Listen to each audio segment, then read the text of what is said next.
Hello watch enthusiasts. Now today I'm doing the Watch Awards as this year draws to a close. It's been a year of great wonder and great development in the watch world and the watch industry. But today I'd like to go over the watches in various categories which have most interested me and which have done the most for me in my opinion. Now obviously these are just opinions, and please give me your thoughts in the comments down below as to what you think should have won the various categories. But this is just a matter of opinion, and I'll talk you through the various choices I've made. So without further ado, let's go on to the very first watch. Now the first nomination is for the most interesting watch of the year in my opinion, and this goes to the Tissot Heritage 1936, which I think is a really very beautifully executed watch, and one which has interested me a great deal. Now inside this pocket watch style case with those soldered lugs, this watch houses a Unitas 649 unit and style of movement, and these movements have been around for as long as wristwatches have been around. Really, it's an unbelievably versatile and old-fashioned movement, but it really does appeal to this watch with those sub-seconds at 6 o'clock, and equally has that beautiful onion crown. Now the dial is this sort of porcelain in these two tones, with the 24-hour clock around the edge, and then the 12-hour clock around the inside. And combined with those blued hands, gives this watch a very old-fashioned appeal, and resembles watches from the 1920s very closely, and watches worn during the First World War by soldiers, with that single-piece NATO strap style leather strap, which is undersized for the watch, which further accentuates the rounded shape of the case. Now the Hunter-style caseback is also a beautiful addition to the watch, which combines the appeal of a pocket watch style back, where the actual watch will open up to reveal the movement, but also has a sapphire sheet between that and the movement, so you still retain a certain water resistance in this case, rather than having that issue with moisture ingress that one can get with pocket watches. But as a whole, the reason why this watch won this award is because I think it encapsulates what a vintage style watch can be if the manufacturer really tries.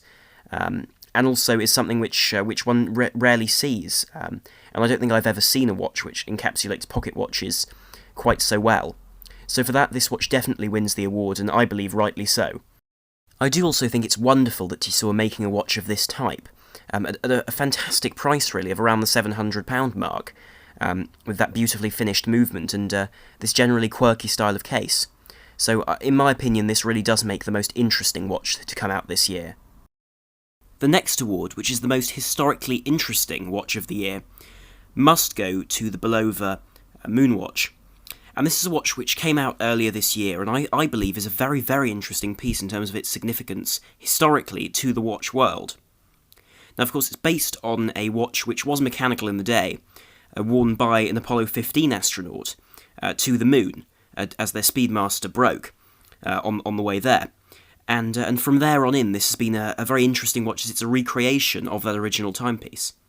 Now the design's extremely similar, except this new version has then their high-quality, high-end quartz movement, which is very accurate and does provide a very accurate chronograph. It also has sweeping seconds, which is something nice on a quartz movement. With regards to finishing and design, I also respect Bulova quite significantly for keeping this watch very true to the original. So the dial is very, very similar to the original dial, and equally the full case design and that box-style crystal this watch has is very true to the original, which is something very, very nice to see when a lot of watches are being inspired by vintage watches, but taking fairly liberal views to the way they originally looked. Here this is a manufacturer which has really stuck to the original design, with that bead-blasted case, polished pushers and brushed bezel. The finishing on this watch is also very impressive, with that case being finished, as I said, with the bead-blasted, the polished and the brushed finishes. But equally the dial has those sunburst effects on the tri-compact's chronograph hands and dials.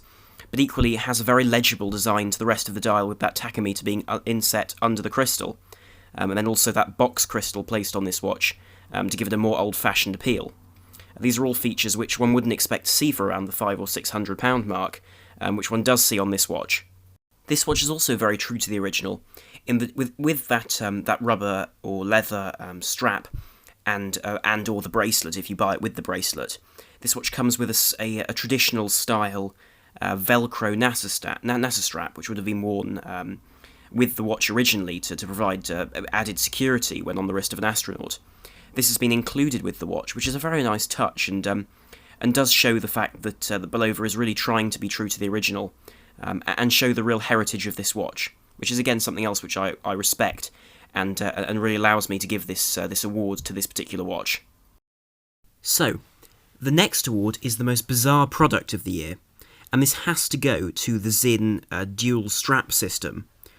And this is a very bizarre design, and has received quite a lot of criticism. And I have to say, I'm not particularly amazed by this product, but it's more of a bizarre product than one that doesn't have functionality. And it's, of course, a strap which allows you to wear an Apple Watch and a standard style watch, on the same wrist. Now, of course, this does have the issue of when one puts one's wrist down on the table, one would scratch one of the two watches on the surface. But regardless of that, it's a very bizarre concept, really, wearing two watches on the same strap, and an alien one, really, to the watch world, which I think has puzzled a lot of people, and has made people wonder what the thought process behind this was. So this is very much a short comment on this, but it's rather a bizarre concept, which I think definitely wins the award as the most bizarre horological design or piece for sale this year. Now, the next award is the most surprising watch release, and in my opinion, this is the new Tudor Pelagos left hand. And this was a watch which was hyped quite significantly before release, with sort of peaks of the watch and teasers, if you will. And people assumed there would be a new Pelagos of sorts, and we were told by Tudor they were coming out with a new watch and so on. But I don't think anyone would have expected a left-handed Pelagos with a sort of a vintage style. And this watch has caused a great deal of conflict, really, in the watch world, in that some people love it and some people really are rather displeased with Tudor for this release. But either way, it really has caused a stir. Now, apart from being left-handed, in my opinion, this watch really is a beautiful timepiece with those aged lume markers and hands, and equally with that alternating black and red date and that red Pelagos text on the dial. This harks back to those sea dwellers from the 1970s with that helium escape valve. But the fact the crown has been moved to the left-hand side to be more authentic to the original military versions really has caused some difficulties for those who happen to wear their watches on their left wrist. If, however, you're happy with this watch being left-handed, then this really is a fantastic watch because it combines those vintage elements of the Black Bay with that titanium case and high water resistance of the Pelagos, which has long been a real favourite among the watch industry and the watch world due to its fantastic features, and frankly, for an in-house movement, rather good value. Now, this watch is the winner of one of the larger awards, I'd say, in this selection, and this is my favourite, or at least, in my opinion, the best vintage-styled watches on the market right now this year. And this is, of course, the Tudor Black Bay Bronze, and this watch has caused a great deal of a stir with regards to bronze watches in general, but equally in terms of vintage-styled watches, because this watch really does capture vintage Rolex and vintage Tudor, while adding that bronze style very, very well. Now, another two watches which I was greatly considering for this award were the Oris Carl Brashear and the new Tudor Black Bay 36. However, both of those watches use ETA-based movements, and the Brashear doesn't have a very high water resistance in terms of it being a dive watch, and the 36mm Tudor uses an ETA movement, which for the price it is, in my opinion, doesn't really allow it to compete with the bronze, which I believe does outdo it in this, even though it costs about £1,000 more. Now, the reason why this watch wins this award, in my opinion, is because it captures those tropic-style dials of those aged dials of watches from the past. It also incorporates touches from vintage dive watches which really do play to this watch's advantage. So, for example, it has a holes case. Unlike other vintage-style watches, it has those holes to push the lugs, the spring bars out even, which is something which one doesn't usually see these days, but really was a crucial thing on a lot of vintage watches. Also, with that Explorer-style dial, It adds a certain refinement to this dive watch, and which otherwise would be lost, and also harks back to those vintage watches from the 1950s and 60s made by Rolex and Tudor, and encapsulates them extremely well. Also, that in-house movement has done a great deal for this watch, in that it gives the whole watch a greater pedigree, in that it captures that quality that Rolex offered back in the day, and still does these days, with that chronometer-certified movement, which has a very long power reserve and really fantastic functionality. One of course cannot neglect to speak about that bronze case, which offers a beauty really to this watch, and an extra depth which one wouldn't usually see on a vintage style watch, and which has become more and more prevalent these recent years. However, here this has been executed extremely well, with a great deal of quality going into that case. Also, one must remember that bronze is very corrosion resistant, despite its tarnishing on its surface and its oxidation and its patina. It will build up a sort of a protective layer, and equally will gain its age, if you will, over a short period of time on the wrist. Also, offered on a yellowy beige sort of colour canvas or nylon style strap, this watch really does bring out that military and an adventurous element of its design. Or on a distressed leather strap gives this watch a very subdued and classically correct look, which makes this watch very versatile too, but equally a great talking piece. Next we have what I think is the most spectacular watch of the year, and the watch of the year which has impressed me the most in terms of its flamboyance and spectacle. And this is definitely the Breguet Type 21 3817. And this is a new watch for this year, and combines that classic look of the Breguet Type 20 with a more modern aspect, and renders this watch altogether more crisp and modern, while retaining those classical cues and features notable on this Breguet Type 20 back in the day. Of course, if the Type 20 is known for anything, it's being the pilot's flyback chronograph, and this watch definitely does hark back to that original flyback chronograph style nature. So it has again a flyback chronograph movement, with a number of complications added on to make the watch altogether more interesting and ornate, if you will.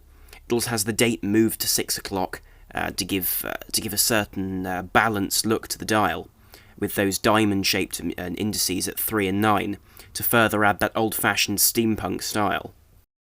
Now, I believe that steampunk really is the correct term for this watch, in that it has these very classically styled numerals and hands, but combined together to make a very flamboyant watch. Again, it has that flyback chronograph functionality, with the quick reset of the second, which is a fantastic feature, and then a bidirectional timing bezel to add a second manner of timing on this watch. I also love the fact that this watch has a slightly off-black, browny grey dial, which gives the watch again a slightly aged look, and a very interesting one at that.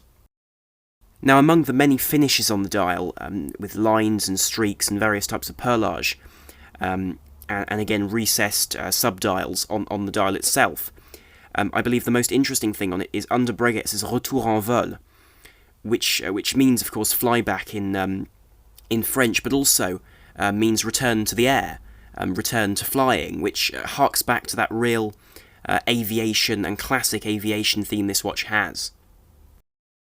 Now, if the front of this watch wasn't enough, the back of this watch really does demonstrate the quality of Breguet watches. And this is shown in the finishing on that rotor, on that in-house movement, that in-house flyback chronograph movement made by Breguet. And this really does show the unbelievable craftsmanship that goes into these watches, despite their very bold look. These watches really do hark back to the original handmade watches, and are still handmade and really beautifully finished. Now, again, this is a very expensive timepiece, and really for the craftsmanship in this watch, it's very impressive.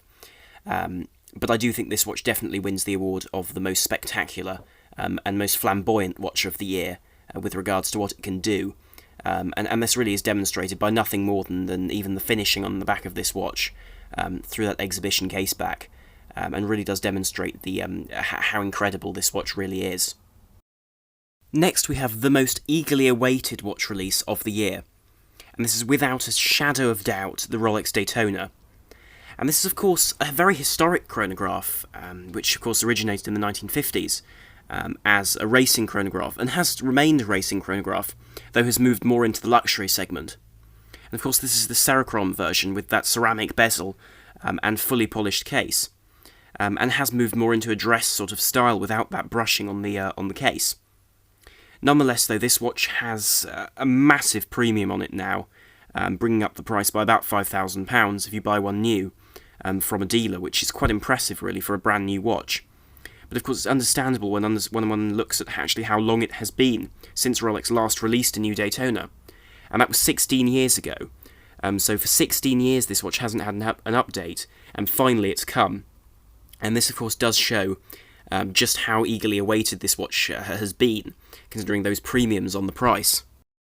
Of course, the technology going to this watch is as great as ever, with the fairly simple movements used by Rolex, but that offer a great deal of functionality and a great deal of resistance. So it's a shock-resistant chronometer with the highest grade, really, of chronometer certification, with the +2, -2 that Rolex offer with their watches. Equally, that ceramic bezel is now much more scratch-resistant and looks altogether more modern on that 904L stainless steel case, which is very scratch-resistant and corrosion-resistant. Equally, the dial has been cleared up a little bit and rendered slightly more legible. This release did also round off the Rolex collection, giving this watch the same modern appeal as the new Submariners, Sea Dwellers, and the new Datejusts, if you will. And this watch really is a fantastic watch. It's a very great all-rounder with that oyster case and that classic build quality from Rolex and those timeless designs that they offer. But in terms of actual hype, if you will, this watch really is unparalleled due to its long period since the last update. Now, this anti-penultimate award goes to the Seiko SSA 303J1. And this award is the best value watch of the year, and this Seiko Presage without a doubt wins the award. For a price of around £400, a little bit more or a little bit less depending on where you shop, this watch offers a beautifully finished multi-finished case with a beautifully finished dial, a very elegantly designed power reserve indicator, and blued hands with that centrally positioned 6 o'clock placed pointer style date. Now, these features are really very impressive for the price, seeing as with a Swiss-made watch, the price I imagine this watch would come to, and with a Swiss automatic movement that was in-house, this watch would come at least £3,000, if not more, and with that finish of case and that finish of dial. For the price, I think the dial of this watch is really beautifully finished, with recessed segments in the dial, notably under the power reserve and under the pointer style date. This is also contrasted very attractively with those blued hands, which can clearly define the date and time from the power reserve, which is more of a movement-based thing, whereas those others are reflecting on the timekeeping of the watch, which does segment the indication of the time very nicely, and really frames the watch nicely. As per other Presage models, the finishing of the dial itself and its indices is also very elegantly done with those polished and brushed indices placed around the dial, which give a very elegant look.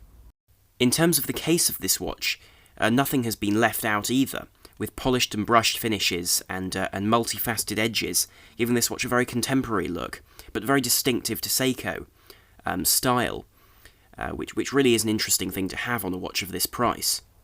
Equally, the watch is water-resistant to 100 metres and comes on a stainless steel bracelet, giving the whole watch a versatility which one doesn't usually see on a dress watch, and makes this watch I would say, the sort of budget equivalent of, say, a Rolex Oyster Perpetual or Datejust, in that it has that sporting characteristic of high water resistance, with the elegance of a dress watch. Now, in this penultimate award, I shan't actually have an award for the best watch of the year. And this is simply because I think that really is a matter of opinion depending on the person choosing it. So rather, these last two awards are my favourite watches of the year in different categories, to really give a sense of perspective to this, that it really is only my choice and my opinion on these watches. So please do give me your opinions in the comments down below of the best watches this year. And this penultimate award is the best dress watch, or at least my favourite dress watch of the year. And this definitely goes to the Omega Globemaster annual calendar. And I think this watch incorporates a great deal of functionality and really beautiful design in a dress watch, which is rarely seen, and truly it makes this watch a really notable timepiece in Omega's range. Now, in my opinion, this watch really did round off the Globemaster, where the original was a brilliant watch, but where it left off a little bit. So here they've incorporated the casing of the Globemaster, which was a very elegant, brushed and polished design, with a fluted bezel, which has slightly smaller teeth than the equivalent Rolex Datejust, which does give this watch a more sort of Omega flowing contour design to Rolex's more traditional oyster case. Also, that annual calendar does give this watch an added depth. Now, of course, in terms of the dial of this watch, no expense has been spared, really. It's fully loomed, with the fully loomed indices, again with loomed hands. Equally, the date is at 6 o'clock to give a more balanced look to the dial, placed just below that star, which is notable and always seen on Constellation watches. Of course, this does fall under the Constellation line. Now, the case is stainless steel, and though precious metal versions are available, I think that the stainless steel one is my favourite in the blue and grey design it has. Then that pie pan dial with that sunburst effect does further add depth to this watch and bring it back and hark back to the original days of the Globemaster. In my opinion, the addition of the annual calendar complication with that pointer hand which goes to the month of the year, the full use has been made of that pie pan dial, giving segments which represent a month each, and really do take this watch to a really new extent as a dress watch and making a more complete wristwatch for the traveller. Also, the movement in this watch is quite notable, as this watch is in fact the first coaxial master chronometer, which is a new specification for watches under the Omega brand, and it gives a greater deal of accuracy to the watch, as well as anti-magnetism and the Daniels coaxial escapement, which reduces friction on the escapement enormously and extends service life. Now, for this award, I was very tempted to pick something from MB&F, for example, which offers incredible complications at an equally astronomical price. But I thought this Omega was a better choice, and it's a more versatile choice, and provides a better all-rounder as a wristwatch, to that very specific quality that, for example, an MB&F or a high-end Breguet would offer. Now, this final award for my favourite sports watch of the year definitely goes to the 50 Fathoms from Blancpain, but the 50 Fathoms Bathyscaphe in the plasma grey ceramic with the blue dial and blue bezel. Now, I originally was impressed by Blancpain's Bathyscaphes in this blue colour with the ceramic cases, back when the Ocean Commitment version came out last year, which was the chronograph version. And that's technically a very, very impressive watch, because the chronograph can be used down to those full 300 metres. And equally, it was the first of the ceramic Bathyscaphes.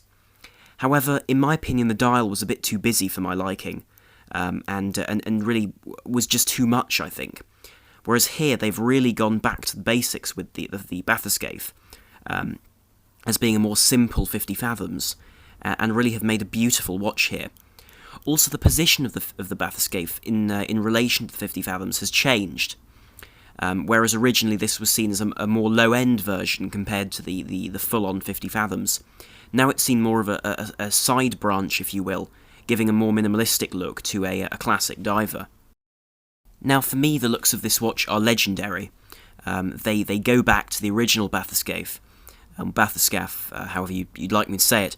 But it really has captured that while moving into the modern world, with again that in-house Blancpain calibre, and then that ceramic case and bezel, which are beautiful features. Of course, the case and the bezel being very scratch resistant now, which does make a watch of this type more practical on a day-to-day basis.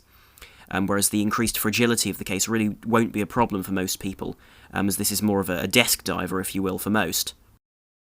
Now that sunburst blue on the dial really brings out the style of the watch, and the fact that the dial is fairly bare allows one to really savour and enjoy that colour and that texture. Again, the placement of the date at 4:30, in my opinion, was a good choice, because it means that it's still on the right side of the watch if you want to look at the date and glance at it quickly over your cuff. But equally, it doesn't sit too far to the right and unbalance the dial, if you will.